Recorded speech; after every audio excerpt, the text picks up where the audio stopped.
नमस्कार साथियों, मैं सन्नी राणा आप सभी का विद्याकुलम ट्यूटोरियल में स्वागत करता हूं। और हम लोग जैसा कि पिछले वीडियो से चलता आ रहा है, डायमेंशनल फार्मूला फिजिकल क्वांटिटीज़ के हम लोग लिख रहे हैं, सीख रहे हैं। ठीक है, तो आज उसी कड़ी में हम लोग 36 तक जो डायमेंशनल फार्मूला निकाला है, आज हम लोग 37 पॉइंट पर पहुंचे हुए हैं। और आज का जो हमारा फिजिकल क्वांटिटी है वो कुछ ऐसा है जो आप स्क्रीन पर देख रहे हैं। 37 पॉइंट वेवलेंथ है ये, है ना।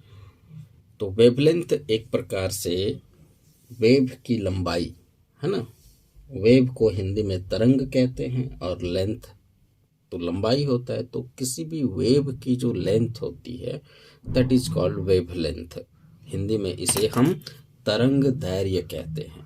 ओके, और इस वेवलेंथ को हम लोग लैम्डा से रिप्रेजेंट करते हैं। ठीक है, किससे रिप्रेजेंट करते हैं, हम आपको यहाँ पर इसका सिंबल लिख दे रहे हैं, ये लैम्डा हो गया। इसी लैम्डा से हम वेवलेंथ को रिप्रेजेंट करते हैं। और चूंकि वेवलेंथ एक प्रकार का डिस्टेंस होता है, एक प्रकार का लेंथ होता है। ठीक है, जैसे हम यहाँ बात करें वेव, आप जानते हैं क्लियरली कि इस तरह से रिप्रेजेंट होता है। ठीक है, तो यहाँ से लेकर के यहाँ तक की लंबाई को ही हम लोग क्या कहते हैं, वेवलेंथ कहते हैं। क्लियर। सो ये एक प्रकार का डिस्टेंस है, ये एक प्रकार का क्या है, डिस्टेंस है। ये कुछ ऐसे ऐसे बढ़ते रहेगा।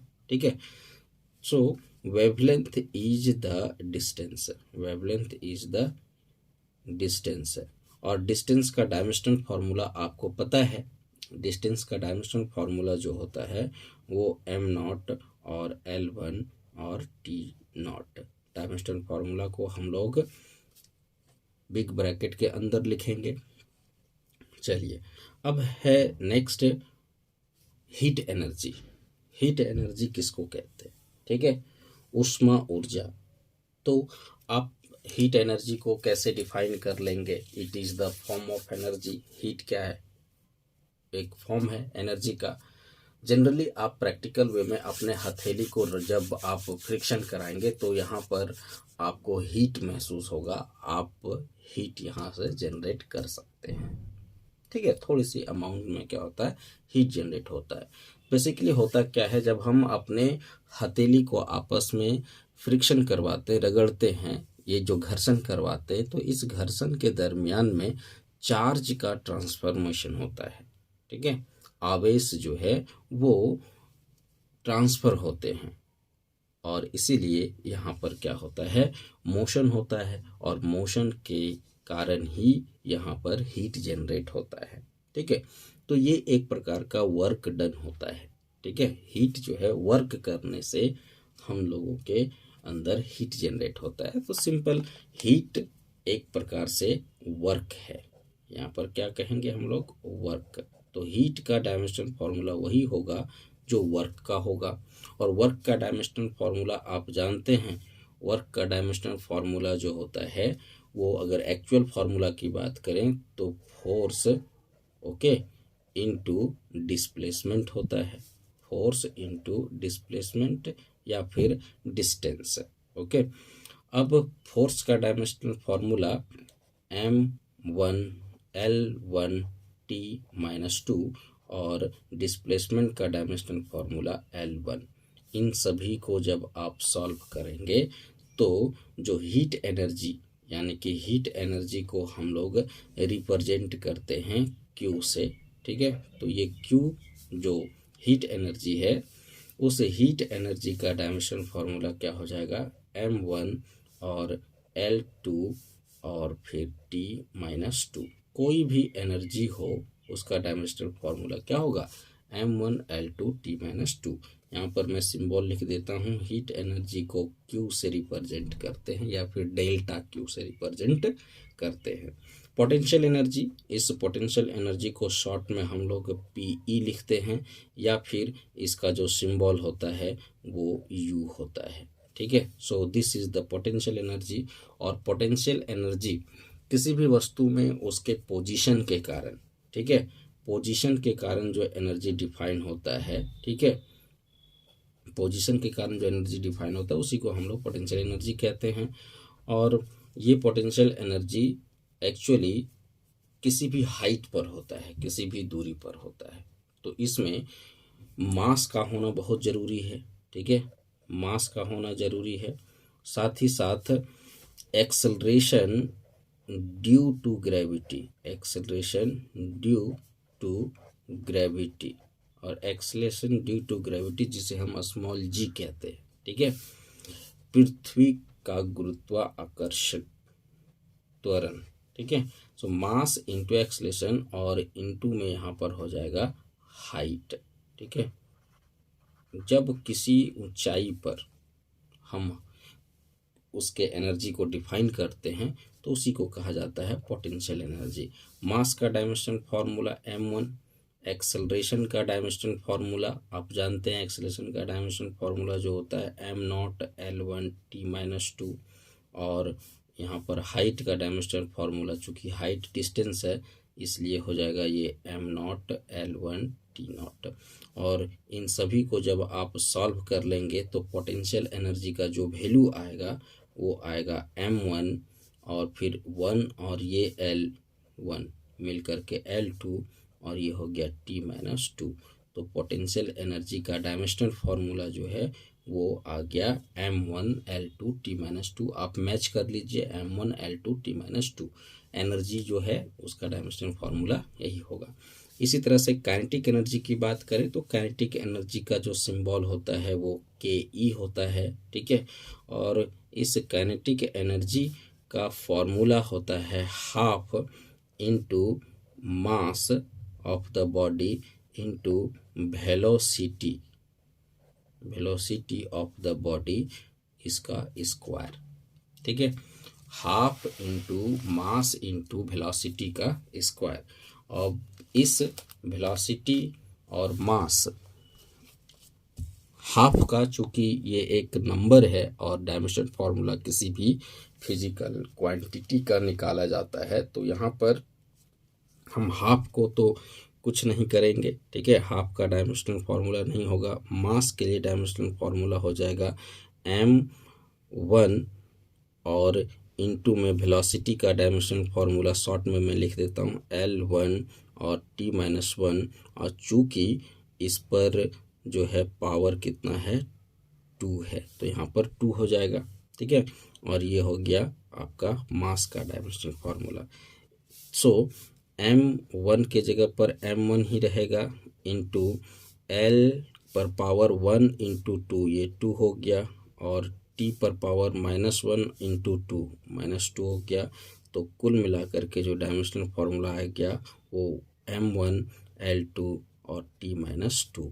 So this is the dimensional formula of kinetic energy.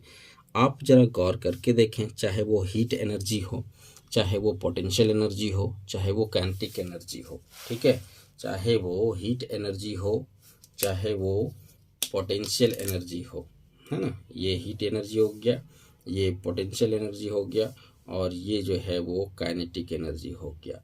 इन तीनों केस में एनर्जी है तो डायमेंशनल फार्मूला सेम है। तो कोई भी एनर्जी हो डायमेंशनल फार्मूला उसका क्या होगा, सेम होगा। इसी तरह से अब हम लोग आगे बढ़ते हैं और आगे आपका जो 41 नंबर है physical quantity, that is the angular impulse, ठीक है। ये बहुत ही इम्पोर्टेंट फिजिकल क्वांटिटी है, और एंगुलर इम्पल्स जो होता है वो आप लोग पढ़े हैं, मैंने पिछले वीडियो में आपको बताया है टॉर्क के बारे में, ठीक है। सो टॉर्क और जो टाइम होता है, torque into time, that is called angular impulse. ये हो गया आपका टॉर्क, टॉर्क और इनटू में टाइम। सो टॉर्क इनटू टाइम ये हो गया एंगुलर इम्पल्स। और टॉर्क का जो डायमेंशनल फार्मूला होता है, ठीक है, टॉर्क का डायमेंशनल फार्मूला वो मैंने आपको लिखाया है m1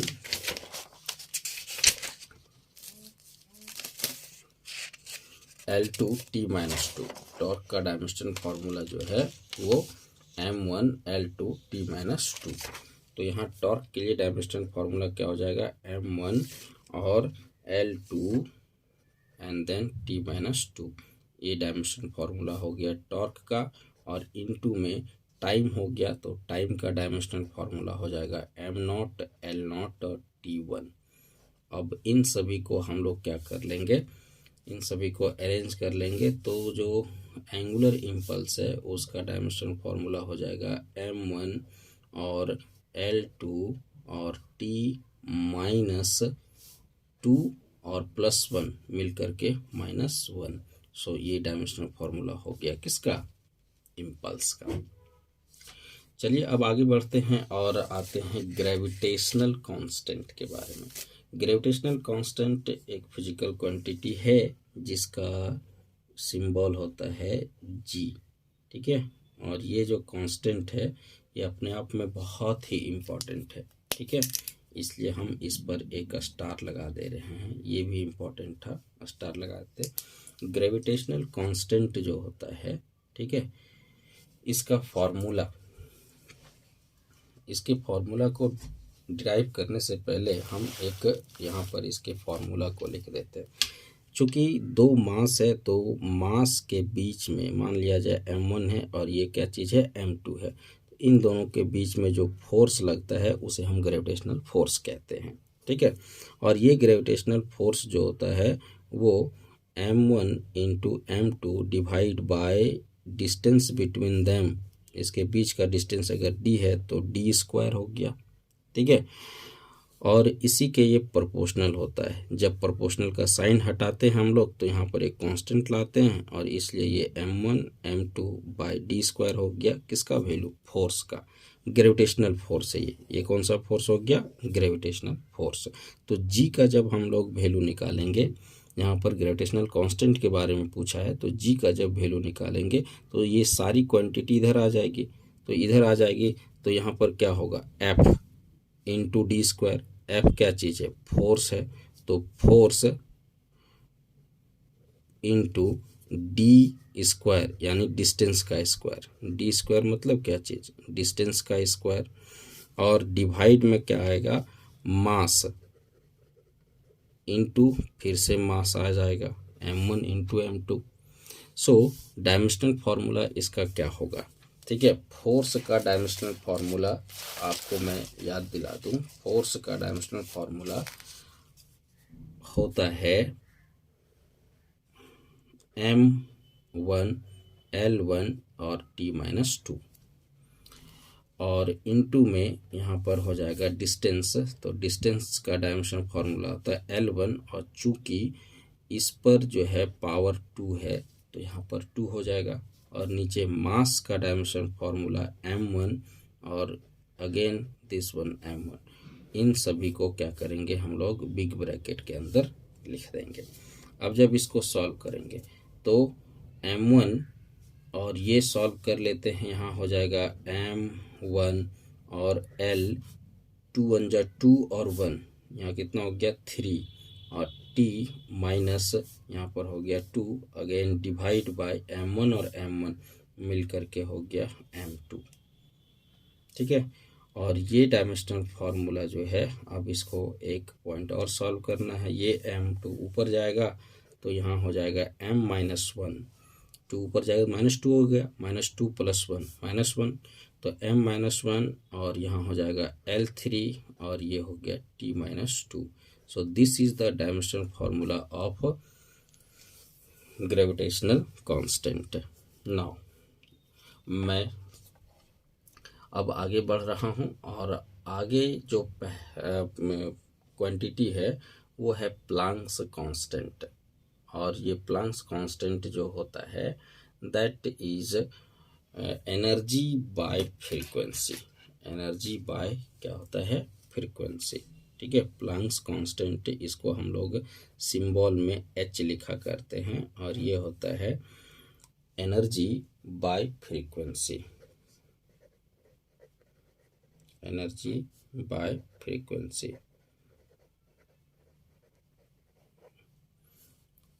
एनर्जी को हम लोग ई कहते हैं, ठीक है, एनर्जी को ई, और फ्रीक्वेंसी को हम लोग ये नू सिंबल से यूज करते हैं। तो एच बराबर क्या होता है, ई न्यू।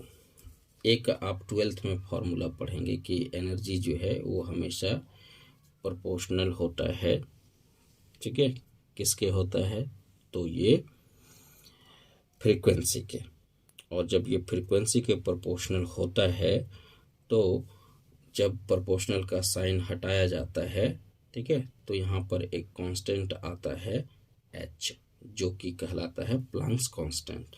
तो इसी एच का डायमेंशन फार्मूला आपसे पूछ रहा है, तो एच इक्वल टू क्या होगा, ई बाय म्यू। चलिए अब एनर्जी की बात करते हैं हम लोग। एनर्जी जो होता है, कोई भी एनर्जी हो, अभी ऊपर हमने डिफाइन किया था, एक्सप्लेन किया था डायमेंशन फार्मूला। डायमेंशन फार्मूला इसका क्या हो जाएगा, m1 और L2 और T-2, this is the dimensional formula of energy, ठीक है। एंड देन इसके बाद फ्रीक्वेंसी, एक ये नया टर्म आ गया, ठीक है।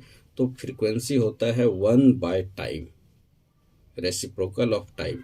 और रेसिप्रोकल ऑफ टाइम यानी कि हम इस फ्रीक्वेंसी को क्या कह सकते हैं, रेसिप्रोकल ऑफ टाइम यानी 1/t, और 1/t को लिख सकते हैं T⁻⁻1, ठीक है। तो फ्रीक्वेंसी का जो डायमेंशन फार्मूला हो जाएगा वो T⁻⁻1, ठीक है। और ये सभी को जब आप सॉल्व कर लेंगे, जब इन सभी को आप सॉल्व कर लेंगे तो ये हो जाएगा m1 L2, और ये -1 ऊपर जाएगा तो प्लस हो जाएगा, और t के साथ -2 और +1 मिल करके -1 हो जाएगा। तो प्लैंक्स कांस्टेंट का जो डायमेंशनल फार्मूला आएगा वो m1 L2 और T-1, this is the dimensional formula of the frequency. चलिए अब इससे आगे बढ़ते हैं, और नेक्स्ट है 44, और 44 है टाइम पीरियड। और टाइम पीरियड का सिंबल जो होता है वो टी, और टाइम पीरियड एक्चुअली में टाइम ही होता है, क्या होता है, टाइम, ठीक है, टाइम। और इसका डायमेंशन फार्मूला हो जाएगा m0 L0 T1, dimension formula of time period. Frequency, frequency का सिंबल होता है न्यू, या फिर स्मॉल f, या फिर होता है इसका फ्रीक्वेंसी को हम ईटा भी कहते हैं, ठीक है। सो इसका डायमेंशनल फार्मूला क्या होगा, frequency is 1 by time period, time period, और 1 बाय टाइम पीरियड तो 1 बाय m0 L0 T1। इसको जब हम लोग लिखेंगे तो इसका डायमेंशन फार्मूला क्या हो जाएगा, frequency equal to m0 L0, और T-1 है तो ऊपर जो है टाइम पीरियड है ना, यहाँ पर T1 है तो ऊर जाता है क्या होगा, -1।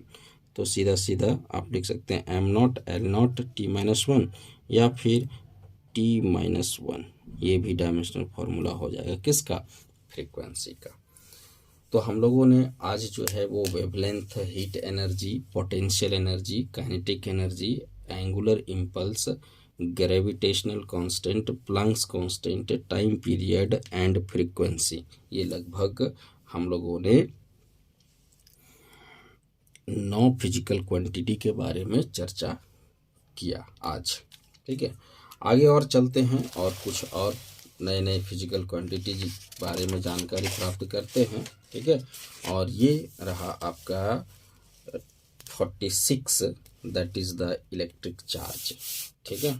और इलेक्ट्रिक चार्ज को हम लोग जनरली क्यू से रिप्रेजेंट करते हैं, किससे रिप्रेजेंट करते हैं, क्यू से। और चार्ज एक प्रकार से प्रॉपर्टी होता है किसी भी मैटर का जो अट्रैक्ट करता है या फिर रिपेल करता है। तो इलेक्ट्रिक चार्ज एक प्रकार से प्रॉपर्टी है, और ये दो प्रकार के होते हैं, नेगेटिव चार्ज होते हैं, पॉजिटिव चार्ज होते हैं, प्लस क्यू माइनस क्यू। ठीक है। सो इलेक्ट्रिक चार्ज को हम लोग डिफाइन करते हैं करंट के रिस्पेक्ट में कि जब किसी एक पार्टिकुलर एरिया से कुछ चार्ज जो है फ्लो करेगा। चार्ज क्या करेगा? फ्लो करेगा टी टाइम में। कितने टाइम में? टी टाइम में। ठीक है। और टी टाइम में जब फ्लो करेगा चार्ज, तो इसकी जो रेट होता है फ्लो करने का रेट, उसको क्या लिखेंगे? Q by T. और इसी क्यू बाई टी को हम लोग करंट कहते हैं, आई। ठीक है। So current is the flow of charge. ठीक है। Q by T, charge upon time is the current. So यहाँ जब Q by T equal to I है, तो हम लोग कह सकते हैं कि Q इक्वल टू क्या होगा? आई into T.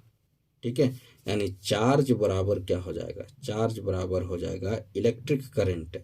Charge equal to electric current into time. और इलेक्ट्रिक करंट का जो फॉर्मूला होता है, dimension formula, M not L not और टी नॉट ए वन होता है। और टाइम का तो आपको पता है, M not L not T one. और इन सभी को जब आप सॉल्व कर लेंगे, तो सॉल्व करने के बाद आपको आ जाएगा M not L not T one A one. ठीक है। सो ए वन T1 या T1 A1 is the dimensional formula of charge. Clear.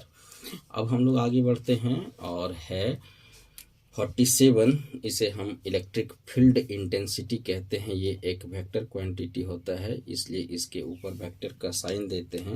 और इलेक्ट्रिक फील्ड इंटेंसिटी हो बराबर इलेक्ट्रोस्टैटिक फोर्स बाय चार्ज। ठीक है। Electrostatic force, electrostatic force upon charge. Electrostatic force upon charge. तो electrostatic force, चूंकि फोर्स हो, कोई भी फोर्स हो, ठीक है, वो फोर्स ही है। फोर्स का dimensional formula m1 l1 t-2, और चार्ज का ऊपर मैंने लिखा दिया m not l not t1 a1। और इन सभी को जब आप सॉल्व कर लेंगे, तो आ जाएगा m1 और l1 और t-3 और a-1। So this is the formula of electric field intensity. इसी तरह से हम लोग आगे बढ़ते हैं और इलेक्ट्रिक पोटेंशियल की बात करते हैं। इलेक्ट्रिक पोटेंशियल को हम लोग रिप्रेजेंट करते हैं V से, capital V, that is the electric potential.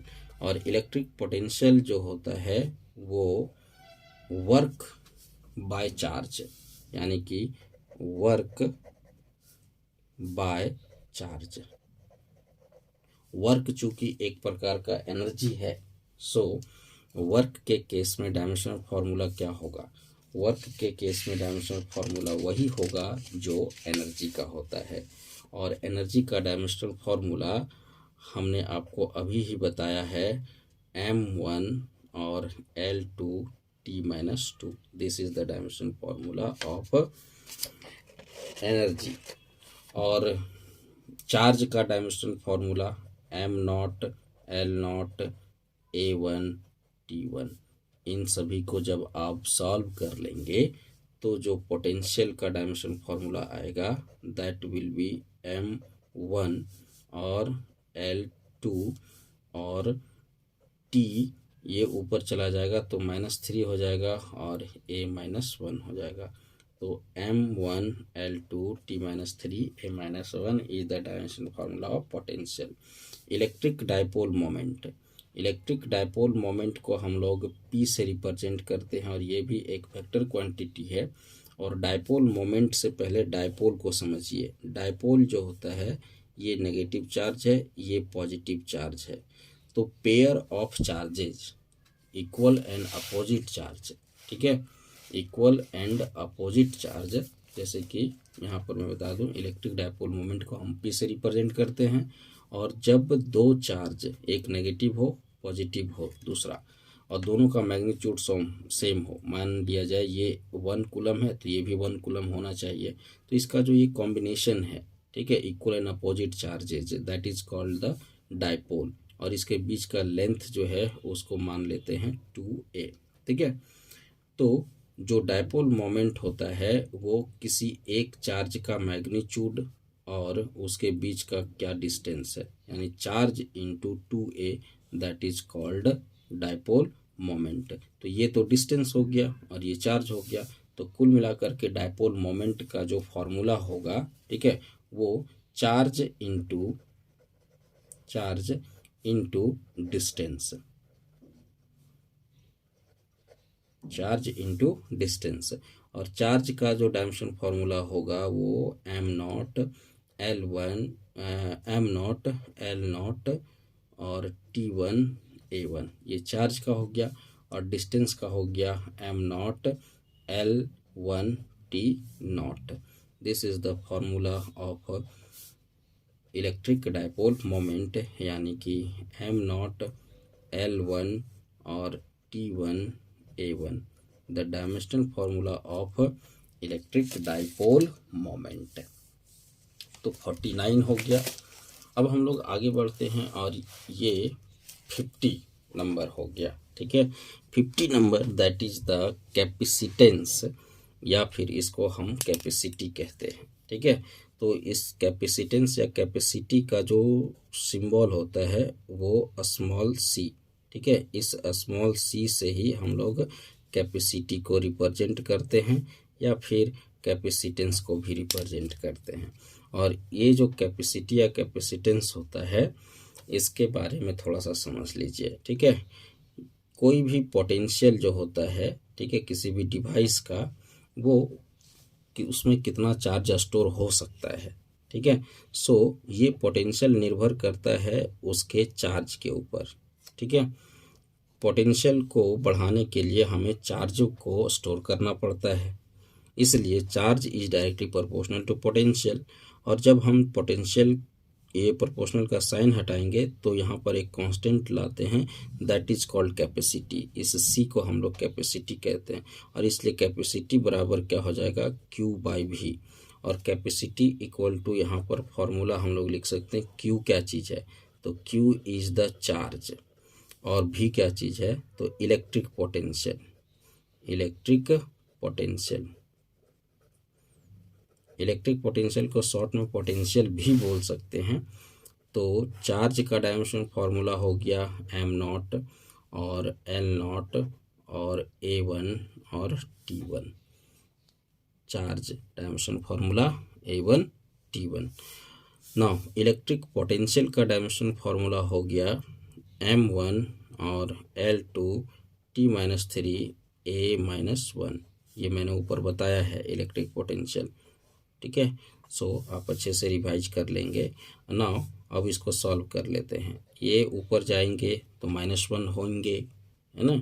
ये 1 जो है ऊपर चला जाएगा तो 1 से क्या होगा, -1, और L2 जो है ऊपर जाएगा तो क्या हो जाएगा, L-2, और T ऊपर जाएगा तो प्लस में 3 और 1 मिल करके कितना हो जाएगा, 4। तो M-1 L-2 T4, और A को भी देखते हैं, A ऊपर जाएगा तो माइनस में है, ऊपर जाने के बाद ये प्लस में हो जाएगा तो ये हो जाएगा A1। So dimensional formula of capacity will be M-1 L-2 T4 और A1। क्लियर। तो कुल मिलाकर के हम लोगों ने लगभग 50 डायमेंशनल फार्मूला को सीखा। कितने डायमेंशनल फार्मूला को सीख लिया, 50, ठीक है। आज हमने बड़ा इम्पोर्टेंट डायमेंशनल फार्मूला सीखा है, और ये सभी आपको बहुत इम्पोर्टेंट है, और ये क्लास 12th के कुछ है, ठीक है। बाकी और भी डायमेंशनल फार्मूला हैं, ठीक है, क्योंकि फिजिकल क्वांटिटी इतनी है कि हम उसे कह नहीं सकते हैं, ठीक है, इन्फिनाइट है। लेकिन जो आपके एग्जामिनेशन में इम्पोर्टेंट है, उसी एग्जामिनेशन के पॉइंट ऑफ व्यू को देखते हुए हमने लगभग 50 इम्पोर्टेंट्स डायमेंशनल फार्मूला को कैसे फाइंड आउट किया जाता है, 50 फिजिकल क्वांटिटीज़ के डायमेंशन फार्मूला को सॉल्व करके हमने फाइंड करके आपको यहाँ पर इस वीडियो में दिखाया है। ठीक है, सो आज का जो वीडियो था वो इस डायमेंशन फार्मूला का अंतिम वीडियो, और लगभग हमने 50 फिजिकल क्वांटिटीज़ के एक्सप्लेनेशन को देख लिया, उसके डायमेंशन फार्मूला को सीख लिया। अब आपका काम है इसको रिवाइज करना और 1 बाय 1 आप खुद से इसको बनाने का प्रयास करेंगे। ठीक है, एक चीज़ यहाँ नोट करने वाली बात ये थी कि जब आप किसी फिजिकल क्वांटिटी का डायमेंशनल फार्मूला लिखते हैं, सपोज दैट आपने इलेक्ट्रिक पोटेंशियल का ही लिखना शुरू किया, तो आपको इसका जो एक्चुअल फार्मूला होता है, जैसे यहाँ पर हमने लिख दिया electric potential equal to work by charge, तो ये वर्क बाय चार्ज कहाँ से आया, ठीक है, ये जानना बहुत ज़रूरी है और ये आपको इसके डेफिनेशन से मिलेगा। ठीक है, तो होते तो अभी और फिजिकल क्वांटिटी हैं, हम लोग सिलेबस में पढ़ेंगे। ठीक है, तो यहाँ पर आपको ये थोड़ा प्रैक्टिस करना होगा, ये फार्मूला याद रखना होगा और आप बड़े आसानी से सॉल्व करके आप इसके डायमेंशन फार्मूला को लिख सकते हैं। क्लियर, तो आज इतना ही रखते हैं, मिलते हैं नेक्स्ट वीडियो में और नेक्स्ट क्लास में। तब तक के लिए आप लोग इसे अच्छे से रिवाइज करें। ओके, धन्यवाद।